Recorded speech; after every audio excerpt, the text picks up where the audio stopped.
Austin, it is I, Omnibrennen, remembering my name so that you don't have to. And this is my corner of the Austin Books and Comics social media. What kind of corner? An Omnicorner. And that's how you work in the title of a show.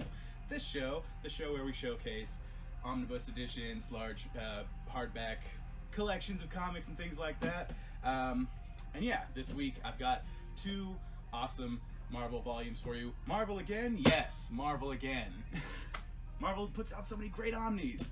They're sort of more frequent than most other people, it feels like.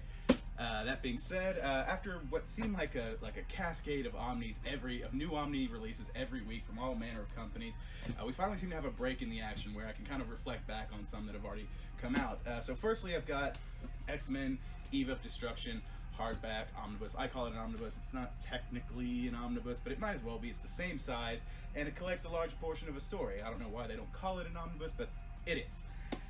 It came out about 3 or 4 weeks ago, give or take, and yeah, it's, you know, if you know me, I'm a hardcore X-Men fan. I usually whip out pictures of my X-Men collection like it's my own kids, and I don't even have kids. So this is definitely something I'll be looking to add to my collection. Eve of Destruction collects X-Men stories circa 2000. It has a lot of great X-Men story beats in it that people have probably heard about in the interim or seen referenced in current X-Men comics. It's a very Magneto-centric arc. You see Magneto going from, you know, sort of a reluctant hero fighting Apocalypse to returning to his dark roots, you know, a sort of arc that we see Magneto take every now and again. Oh, I need to ease up and be more of a hero, or I need to be more of a brutal revolutionary, and this is him kind of returning to that darkness at this portion of the story. Yeah, you get some great Genosha stuff. You got the great story of Beast finding a cure for the legacy virus, which ends kind of tragically, as many of you who are familiar with the story might be aware. Yeah, you get to see the aftermath of an Apocalypse battle, and you know, you can see like Cyclops, who is still bonded to Apocalypse from that time. It's pretty epic stuff. It's and yeah, you can see Magneto fight the Avengers. Like, that's insane. This collection runs $100 cover, pretty standard price. You get the 10% off over here at Austin Books and Comics, and it includes Magneto Dark Seduction 1 through 4, Uncanny X-Men 390 through 393, the annual 2000. X-Men 110 through 113, X-Men Forever 1 through 6, X-Men Declassified, X-Men Unlimited 30 through 33, X-Men The Search for Cyclops 1 through 4. Yeah, it just looks great. I'm super excited this is out. Definitely come check it out. And then I recently got called out for featuring no Captain America. I'm such a Captain America guy, but I haven't talked about any of Cap's omnibus editions. And that's because some of the best ones are not currently in print right now. But as for one that is, I'd be hard-pressed not to showcase something from the epic and legendary Ed Brubaker run. This is, of course, The Trial of Captain America. Technically the 4th volume in what is 5 volumes of his entire Captain America run in omnibus form. Trial of Captain America is really cool. It's coming on the back of the Siege storyline.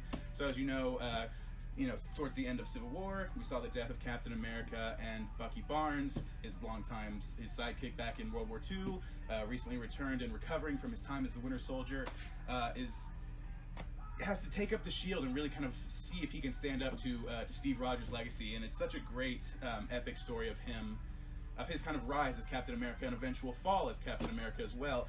And that happens here in the Trial of Captain America, because post-Siege we see the return of Steve Rogers. And that's kind of leads to the big question, who will wield the shield? In fact, this omnibus begins with that issue, one-shot issue titled Who Will Wield the Shield, all addressing all, now that Steve is back, does Bucky keep the shield? Does Steve get it back? What do they do? As you see in this story, Bucky does get to hold on to the shield and continue being Cap for a time until his past as the Winter Soldier comes back to bite him, and he is extradited to Russia to stand trial for the crimes he committed under brainwash. Steve sticks up for him, but unfortunately, as a public persona, Bucky is then stripped of the Captain America mantle. It's really great, and you do get to see Steve Rogers come back into the role as Captain America. This is sort of getting towards the end of Ed Brubaker's run. Like I said, it's the 4th out of 5 volumes. It's a cool place to jump in, although I always recommend jumping in with the very beginning of his run with Winter Soldier. I think I heard that first volume is getting reprinted soon. I will keep y'all updated about that because it's so good. But this is a great place to read as well if you want to see some of that great Bucky Cap storyline. So anyways, yeah, that's my 2 for this week. 2 Marvel books. I'll try and work in something from DC or maybe even a Dark Horse omnibus omnibus next week. But we will see y'all then. And until next week, I am Omnibrennen, Omnis to the people!